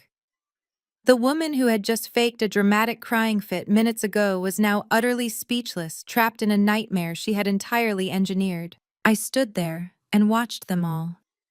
I watched my father lose his arrogant pride. I watched Marcus lose his fraudulent power. I watched Victoria lose her luxurious delusion. I watched my mother lose her ultimate control. They had tried to bury me alive, and now they were the ones wearing chains. Officer Davis turned back to me, offering a brief, respectful nod. "The threat is completely neutralized, Chloe," he said softly. "You have a flight to catch. Do not miss it this time." I looked at my family one last time. Brenda lifted her tear-stained face, looking at me with absolute sheer desperation. "Chloe, please," she whispered, her voice cracking. "Please do not do this to us. Tell them we are family. Tell them we can fix this." I did not feel a single drop of pity. I did not feel any lingering anger or sadness. I felt nothing but a pure, unadulterated sense of liberation. I turned my back on them without uttering a single word. I pulled my new emergency passport and boarding pass from my pocket. I walked directly toward the security checkpoint, handing my documents to the TSA agent. He scanned them successfully and waved me through. I placed my jacket in the plastic bin and walked through the metal detector into the secure concourse. I never looked back. The transition from the Chicago airport to the historic University Library in London felt like stepping through a portal into an entirely different universe. 6 months had passed since that chaotic afternoon at the departure terminal. I sat near a towering arched window, watching the gentle English rain trace paths down the leaded glass. The rich scent of old paper, bound leather, and polished wood filled the quiet room. For the first time in my 33 years, my chest did not feel as though it were being crushed by an invisible vice. I took a deep, slow breath, letting the cool air fill my lungs. The suffocating paranoia that used to dictate my every movement was entirely gone. I no longer flinched when a door opened behind me. I no longer kept my phone on silent, waiting for demanding text messages from my mother or arrogant commands from Marcus. My phone sat face up on the desk, perfectly quiet and completely mine. The physical transformation of my body over the past 6 months was absolutely remarkable. The perpetual knot of tension that had resided in my shoulders since childhood had finally dissolved. The dark, exhausted circles under my eyes had faded, replaced by a bright, clear energy I had never seen in myself before. I traced the smooth surface of the wooden desk, marveling at the simple, profound reality of my absolute freedom. They were not here. They would never be here. The massive, suffocating weight of my family and their endless toxic expectations had been completely lifted. I was no longer the designated scapegoat tasked with absorbing their failures. I was no longer the unpaid maid expected to sacrifice my ambitions for Victoria and her unearned luxury. I was simply Chloe. The profound silence of my new life was not lonely. It was a beautiful, healing symphony. I turned my attention back to the glowing screen of my laptop. My master degree program was incredibly rigorous, pushing my analytical skills to their absolute limits. But every single second felt deeply rewarding. Unlike the fraudulent, chaotic spreadsheets Marcus used to orchestrate his criminal Ponzi scheme, the data I worked with now was clean, honest, and highly impactful. I was developing a complex predictive algorithm for a European financial institution, analyzing global market trends. My professors respected my intense dedication, often using my coding structures as prime examples during advanced graduate seminars. When I presented my findings in grand lecture halls, nobody talked over me. Nobody diminished my intelligence. My academic peers listened intently, valuing my insights and treating me as an intellectual equal. The grueling 80-hour weeks I used to spend surviving a corporate grind or scrubbing floors in a fake startup were replaced by hours spent passionately diving into complex data science. I was finally building a sustainable career that belonged entirely to me. My mind, once clouded by emotional abuse, was sharp-focused and thriving in an environment that celebrated true merit. Beyond academic triumph, the most beautiful revelation of my new life in London was discovering what genuine human connection actually felt like. I spent my entire life believing love and companionship were highly transactional. My family taught me relationships were simply mechanisms for exploitation. But the friends I made in my university cohort completely shattered that toxic illusion. Emma, a brilliant statistician from Scotland, and David, an economics researcher from Kenya, had become my steadfast companions. They did not care about my financial status. They did not demand my labor or expect me to serve them. We spent our evenings huddled in cozy local pubs debating economic theories over pints of dark ale. We explored the vibrant historic streets on the weekends, visiting free museums and walking through the sprawling green parks. Last week, when I caught a mild seasonal cold, Emma showed up at my flat unannounced with fresh soup and herbal tea. She did not ask for a single favor in return. She simply wanted to ensure I was feeling better. That small, basic act of human kindness brought tears to my eyes. It was a stark, horrifying contrast to my own mother, who deliberately locked me in a room and stole my life savings just to fund a fraudulent lifestyle for her favorite daughter. I was finally surrounded by people who supported my growth, celebrated my academic victories, and valued my presence simply because I was their friend. I was learning to trust again, building a chosen family based on mutual respect and absolute authentic loyalty. I leaned back in my chair, stretching my arms overhead. The library was slowly emptying as the evening approached, but I felt no urgent rush to leave. I had a warm, comfortable flat waiting for me a short train ride away. I had a refrigerator stocked with food I bought with my own restored savings. I had a life that I meticulously designed and fiercely protected. The trauma of my past was still a part of my story, but it no longer dictated my future. The shadows of Chicago could not reach across the Atlantic Ocean. The legal battles, the screaming, the desperate gaslighting, they all belonged to a different lifetime. I looked out the large arched window once more. The English rain had finally stopped, leaving the cobblestone streets gleaming under the warm glow of the antique street lamps. The sky was clearing, revealing a brilliant twilight painted in strokes of deep purple and vibrant gold. I smiled a genuine, relaxed smile that reached all the way to my eyes. The horizon stretching out before me was wide open, completely unwritten, and entirely mine to conquer. I closed my laptop, packing it carefully into my leather satchel. I walked out of the historic library, stepping confidently into the cool evening air, ready to embrace every single beautiful moment of my hard-earned absolute freedom. I walked into my warm flat, shedding my damp coat and hanging my leather satchel on the hook by the door. The quiet hum of the city below provided a comforting background noise as I filled the electric kettle and switched it on. I wrapped my hands around a steaming mug of peppermint tea and settled onto my plush sofa. I opened my laptop to check my university portal for upcoming assignments.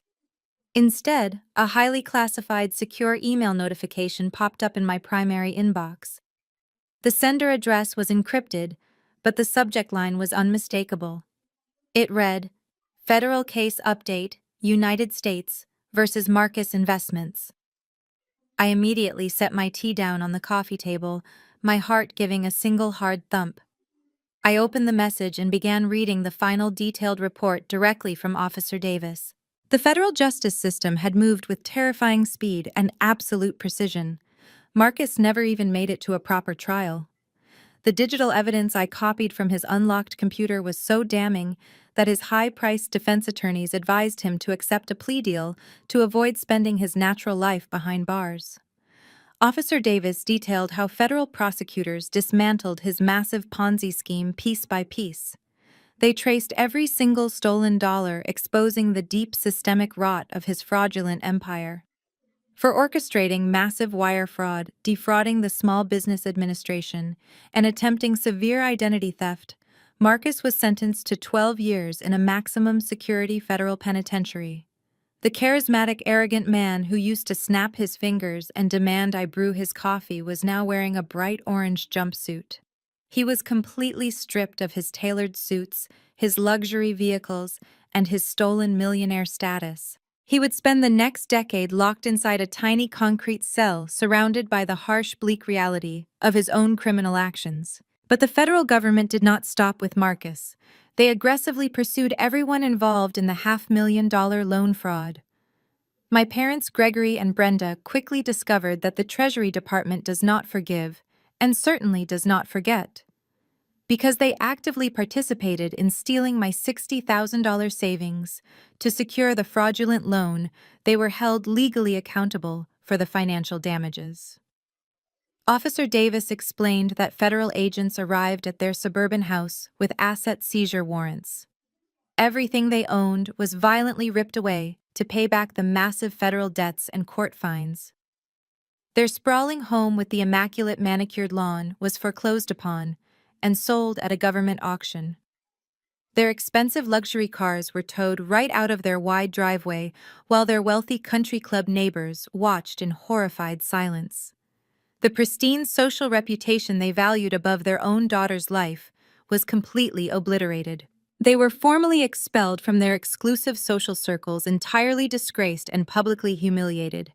Penniless and legally bankrupt, Gregory and Brenda were forced to move into a cramped, decaying apartment complex on the industrial outskirts of the city. The people who once demanded I serve them breakfast in a silk robe were now struggling to pay for basic utilities. The most poetic, satisfying justice, however, was reserved entirely for my sister Victoria.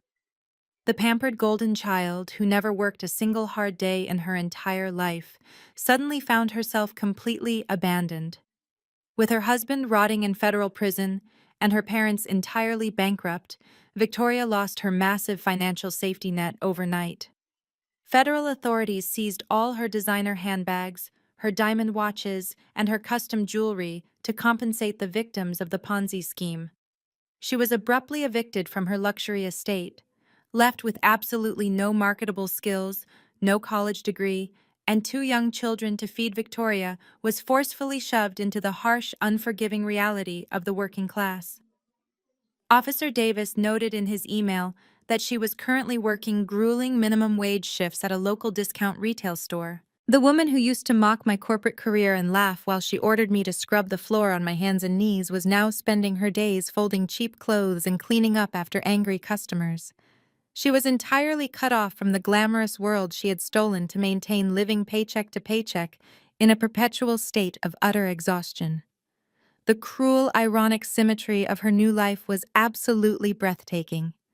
She was finally experiencing the exact modern servitude she had so eagerly tried to force upon me. I read through the final paragraphs of the email, absorbing the sheer magnitude of their complete destruction. Officer Davis concluded the message by informing me that my stolen $60,000 had been fully recovered during the asset seizures and was already wired safely back into my private independent bank account. He wished me the best in London and promised my family would never be allowed to contact me again. I scrolled back to the top of the email and read the entire report one more time. I searched my heart looking for any microscopic trace of guilt, sadness, or pity. I found nothing. There were no tears to shed for them. They built a house of cards using greed and profound cruelty. I simply walked away and let the fierce wind of justice blow it all to the ground. I moved my cursor and clicked the delete button. The email vanished from my inbox, erased as easily as their toxic grip on my life. I closed my laptop and took a long, soothing sip of peppermint tea. The storm was officially over. The monsters from my past were locked away, bankrupt and broken, serving their respective sentences in the prisons they built for themselves. I looked around my quiet, safe flat, feeling a profound, deep sense of closure wash over my entire soul. I walked to the window and pressed my hand against the glass, watching the London lights flicker against the dark sky. For so long, I had been conditioned to believe the greatest virtue a person could possess was blind loyalty to their family. From the moment we are born, society drills this toxic narrative into our minds. We are told that blood is thicker than water. We are taught we must honor our parents simply because they provided a roof over our heads. We are instructed to forgive the unforgivable and sacrifice our personal happiness on the altar of familial duty. But sitting in my quiet apartment, thousands of miles away from the wreckage of my past, I finally understood the terrifying reality of that lie. Blood is not always a sacred bond of love. Sometimes blood is simply the very thing that ruthless predators use to track you down and drain you dry. For 33 agonizing years, I existed in a perpetual state of deep emotional starvation. I twisted myself into impossible knots, trying to earn a single drop of genuine affection from people who were entirely incapable of providing it. I achieved perfect grades, secured a demanding corporate job, handed over my paycheck, and stayed perfectly quiet in my small childhood bedroom. I falsely believed if I worked a little harder or was more obedient, they would look at me with the pride they reserved for my sister. I truly thought my relentless compliance would eventually unlock their hidden empathy. But that is the ultimate insidious trap of a deeply toxic family dynamic. You cannot ever earn the love of people who do not even view you as a human being. When your family looks at you and only sees a free domestic servant, a disposable bank account, and a convenient identity to brutally exploit for federal fraud, they are not capable of loving you. They are only capable of using you until you have absolutely nothing left to give. The hardest, most painful lesson I had to learn was that my parents did not steal my passport and my life savings because they were misguided or struggling financially. They did it because they felt completely and utterly entitled to my very existence. They genuinely believed that my dreams, my higher education, and my entire future were entirely irrelevant compared to their own selfish, shallow desires. The exact moment I fully accepted that horrifying truth was the exact moment my invisible chains completely shattered. True freedom does not happen when you simply run away or when you finally cross an international border.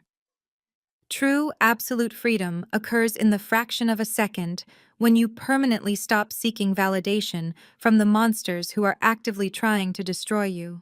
It happens when you look at the people who raised you and realize you no longer crave their approval, you no longer fear their violent wrath, and you no longer feel guilt for protecting your life. When I walked through that airport security checkpoint and left them screaming in the departure terminal, I did not just leave behind my abusive parents and a fraudulent brother-in-law. I left behind the scared, desperate girl who honestly thought she deserved to be treated like garbage. I walked through those metal detectors and stepped proudly into a reality where my true worth is dictated entirely by my own actions, my own sharp intellect, and my authentic kindness. I built a completely new family out of genuine friends who loudly celebrate my victories and support me unconditionally without asking for my credit card or demanding unpaid servitude. I ultimately proved that you do not have to remain stubbornly anchored to a rapidly sinking ship just because you happen to share the same last name as the foolish captain who intentionally drilled holes in the bottom of the boat. Breaking free from a manipulative, abusive family is the most terrifying, agonizing, and dangerous journey you will ever undertake in your lifetime. You will face intense, harsh public judgment.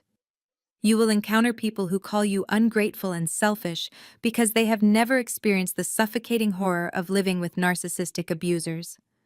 They do not understand what it truly feels like to have your own mother look you dead in the eye and casually erase your entire future just to secure a fake luxury lifestyle for someone else. But you must never let the uneducated opinions of outsiders force you back into a dark cage. You must always trust your own lived reality. You must gather your solid evidence fiercely, protect your hard-earned assets, and execute your strategic escape plan with absolute cold precision. You owe absolutely nothing to toxic people who only keep you around to ruthlessly exploit your resources. You owe everything to yourself and the beautiful life you deserve to build. I successfully reclaimed my stolen passport, I reclaimed my stolen savings, and I successfully reclaimed my entire stolen life. Now I want to hear directly from all of you.